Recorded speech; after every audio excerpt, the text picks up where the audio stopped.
इंदौर की बात कर लेते हैं। आज से इंदौर में अनाज मंडी संचालित होने जा रही है। छावनी, मालवा मिल अनाज मंडी आज से संचालित की जाएंगी। बता दें, होटल्स, रेस्टोरेंट से भी अब होम डिलीवरी हो सकेगी। स्टेशनरी की दुकानें भी सप्ताह में 5 दिन खोली जाएंगी। वहीं किराना दुकानें भी सप्ताह में 6 दिन खोलने की अनुमति मिल चुकी है। तो किराने की थोक दुकानें सप्ताह में 5 दिन ही खोली जा सकेंगी और कलेक्टर ने अभी संशोधित आदेश जारी किया है। तो इंदौर में अब अनलॉक के बाद और भी रियायतें दी गई हैं, जिसके चलते आज से अनाज मंडियां खोली जाएंगी। होटल, रेस्टोरेंट्स में अब होम डिलीवरी की सुविधा उपलब्ध कराई जा रही है। साथ ही किराना दुकानें अब सप्ताह में 6 दिन खोलने की अनुमति दी गई है। तो इस खबर पर हमारे साथ संवाददाता पीयूष पारे लाइव जुड़ गए हैं इंदौर से। पीयूष, आपसे जानना चाहेंगे, अगर इंदौर की बात की जाए, धीरे धीरे यहाँ रियायत बढ़ती जा रही है। इंदौर को अनलॉक तो कर दिया गया है, लेकिन कहीं ना कहीं लोगों के मन में सवाल था कि कब से मंडियां खुलेंगी, क्योंकि कहीं ना कहीं नुकसान तो सभी को झेलना पड़ रहा था। अब आज से अनाज मंडी भी खुलने जा रही है। और क्या कुछ जानकारी, क्या कुछ रियायतें बरती गई हैं इंदौर में?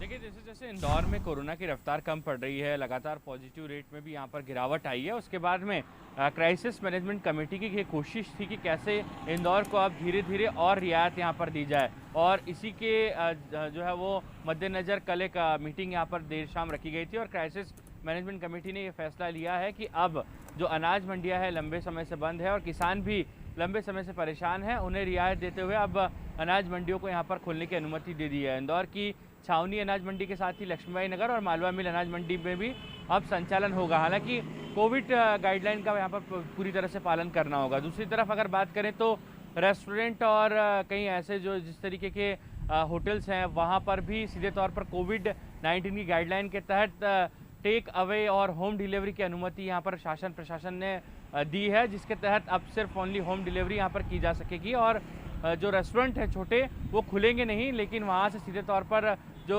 सामान है वो होम डिलीवरी होगी। और उसके बाद में सीधे तौर पर यहाँ पर टेक अवे की व्यवस्था भी यहाँ पर की गई है।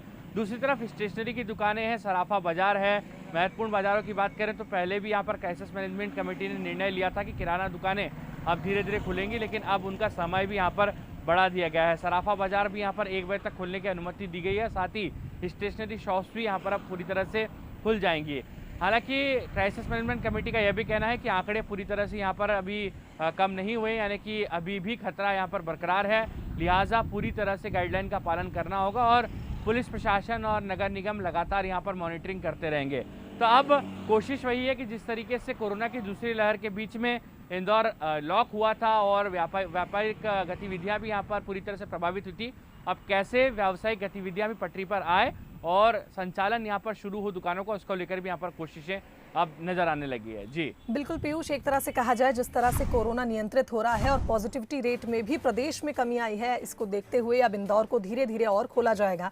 बहुत बहुत धन्यवाद आपका तमाम जानकारी के लिए। तो कोरोना नियंत्रण में आने के बाद अब इंदौर को थोड़ी और रियायतें दी गई हैं, जिसके चलते आज से अनाज मंडियां संचालित होने जा रही हैं। साथ ही साथ किराना दुकानें भी अब हफ्ते में 6 दिन खोले जाने के आदेश